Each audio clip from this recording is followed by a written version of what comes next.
News 18 के digital platform में आपका स्वागत है। तो बात कर लेते हैं रियासी जिले की कुछ बड़ी और अहम खबरों की, जिन पर आज हमारी नजर रहने वाली है। सबसे पहले तो बात कर लेते हैं श्री माता वैष्णो देवी जी की यात्रा की, जो 26 अगस्त से बंद है और अब एक बार फिर श्रद्धालुओं के लिए जो वो खुशखबरी सामने आई है। कल से यात्रा की जो वो एक बार फिर शुरुआत हो सकती है। मौसम इसमें अगर कोई बाधा नहीं डालता है तो कल से एक बार फिर कटरा धर्म नगरी जो वो श्रद्धालुओं की रौनक से गुलजार होने जा रही है। देश के अलग अलग राज्यों से श्रद्धालु यहाँ पर बड़ी संख्या में नवरात्रों से पहले और नवरात्रों के दौरान तो लाखों श्रद्धालु मां वैष्णो देवी के दर्शन करेंगे। श्राइन बोर्ड की तरफ से तैयारियां जो है वो शुरू कर दी गई हैं और यात्रा ट्रैक पर जिस तरीके से पिछले दिनों मरम्मत का कार्य किया गया, अब इसके बाद लगता है कि श्रद्धालु जो है वो एक बार फिर बड़ी संख्या में कटरा में लौटेंगे। कल श्री माता वैष्णो देवी श्राइन बोर्ड ने ये जानकारी दी है कि 14 सितंबर यानी कि कल श्री माता वैष्णो देवी जी की यात्रा की शुरुआत होने जा रही है। अगर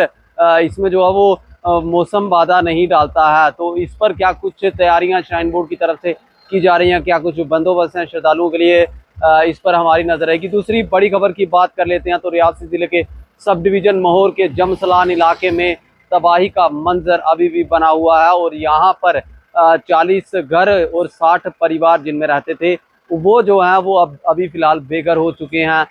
स्थानीय लोग जो प्रशासन से ज़मीन की मांग कर रहे हैं। यहाँ पर कई नेता पहुँचेंगे, कई ट्रस्ट पहुँचेंगे, तो इस यहाँ का क्या कुछ सूरत हाल रहने वाला है, क्या कुछ लोगों की मांग है और किस तरीके का तबाही का मंजर है, ये खबर आप तक पहुँचाने की कोशिश करेंगे। तीसरी बड़ी खबर की बात कर लेते हैं तो एक बार फिर रियासी ज़िले में चाहे वो शिवखोड़ी यात्रा हो, नौ देवियाँ माता का मंदिर हो, बाबा डंसर हो, जहाँ पर श्रद्धालुओं की रौनक हमेशा से माता वैष्णो देवी जी के यात्रियों की लगी रहती थी। और इसके साथ साथ ही व्यापारियों की बात हो तो व्यापारियों के चेहरों पर भी जो है वो अब एक बार फिर मुस्कुराहट लौटने लगी है, क्योंकि यात्रा शुरू होने जा रही है और यात्रा शुरू होने से इस पूरे इलाके में जो है वो एक पिलग्रिम टूरिज्म का जो स्ट्रक्चर है उसको मजबूती मिलती है। चाहे हम चिनाब नदी पर रिवर राफ्टिंग की बात करें, चाहे अलग अलग जो मंदिर हैं वहाँ पर यात्री आते हैं तो कई सारे लोगों का रोजगार चलता है। फिलहाल पिछले कई